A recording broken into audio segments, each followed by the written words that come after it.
നമസ്കാരം. Raf talk ഫുട്ബോളിലേക്ക് അവർക്കും സ്വാഗതം. നിലവിൽ ലോകത്തെ ഏറ്റവും മികച്ച കളിക്കാരൻ ഹുലിൻ ആൽവാരസ് ആണ് എന്നാണ് ഡിയേഗോ സിമിയോണി പറയുന്നത്. അങ്ങനെ വിലയിരുത്തുന്ന പലരുമുണ്ട്. പക്ഷേ അങ്ങനെയല്ലെന്നും കിലിയൻ എംബാപ്പയെയും ലാമിൻ യമാലിനെയും എർലിംഗ് ഹാലൻഡിനെയും ഒക്കെ ആ ഗണത്തിൽ പെടുത്തുന്നവരുമുണ്ട്. എന്നാൽ ഒരു കാര്യം ഉറപ്പാണ്, നിലവിൽ അർജൻറ്റീനക്കാരനായിട്ടുള്ള ഏറ്റവും മികച്ച കളിക്കാരൻ ഒരു സംശയവും വേണ്ട ഹുലിൻ ആൽവാരസ് ആണ്. അത്തരത്തിൽ തന്നെയാണ് ഇപ്പോൾ മറ്റ് പലരും വിലയിരുത്തുകയും ചെയ്യുന്നത്. അർജൻറ്റീനയിൽ നിന്ന് യൂറോപ്പിൽ ഇത്തരത്തിൽ പ്രകടനങ്ങൾ നടത്തുന്ന മറ്റൊരു കളിക്കാരനില്ല.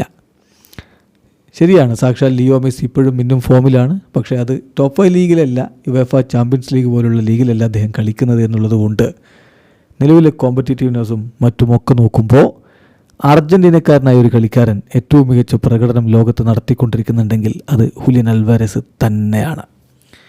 ഹുലിയൻ്റെ കഴിഞ്ഞ ഒരാഴ്ചയിൽ മാത്രം പ്രകടനം നോക്കുക.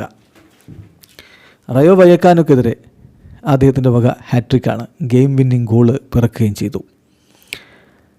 2 ഗോളുകളും ഒരു വേൾഡ് ക്ലാസ് ഫ്രീ കിക്കുമാണ് റയൽ മാഡ്രിഡിനെതിരെ അദ്ദേഹം നേടിയത്. ഇപ്പോഴിതാ ഐൻട്രാക്ട് ഫ്രാങ്ക്ഫർട്ടിനെതിരെ 1 ഗോളും 2 അസിസ്റ്റുമാണ് അദ്ദേഹം കുറിച്ചിരിക്കുന്നത്. ഒരു സംശയവും വേണ്ട, സ്ട്രൈക്കർമാരുടെ കണക്കെടുക്കുമ്പോൾ ഒരു പക്ഷേ ലോകത്ത് ഇപ്പോൾ ഏറ്റവും ഇൻഫോമായിട്ടുള്ള പ്ലെയർ ഹുലിൻ ആൽവാരസ് ആയിരിക്കും. ഇന്നലത്തെ മാത്രം കളിയുടെ അടിസ്ഥാനത്തിലല്ല ഇത് പറയുന്നത്. ഇന്നലെ ഇപ്പോൾ യുവേഫയുടെ ടെക്നിക്കൽ ഒബ്സർവർ പാനൽ ഏറ്റവും മികച്ച കളിക്കാരനുള്ള ആ കളിയിലെ പ്ലെയർ ഓഫ് ദി മാച്ച് പുരസ്കാരം കൊടുത്തത് ഹുലിൻ ആൽവാരസിനായിരുന്നു. കഴിഞ്ഞ 3 കളികളിൽ മാത്രമായിട്ട് ഹുലിൻ ആൽവാരസ് 6 ഗോളുകളും 2 അസിസ്റ്റുമാണ് സ്വന്തമാക്കിയത്. 8 ഗോൾ കോൺട്രിബ്യൂഷൻസ് എന്നർത്ഥം.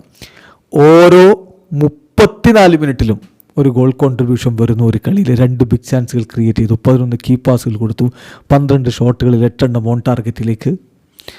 അപ്പോൾ ഒരു സംശയവുമില്ലാതെ തന്നെ നമുക്ക് പറയാം, നിലവിൽ അർജൻറ്റീനക്കാരനായിട്ടുള്ള ഏറ്റവും മികച്ച കളിക്കാരൻ അത് ഹുലിൻ ആൽവാരസ് തന്നെയാണ്. ലോകത്തെ ഏറ്റവും മികച്ച കളിക്കാരിൽ ഒരാളുമാണ് അദ്ദേഹം. വീഡിയോ അവസാനിക്കുന്നു. ഫുട്ബോൾ ലോകത്തെ കൂടുതൽ വിശേഷങ്ങളുമായി റാഫ് ടോക്സ് എത്താം.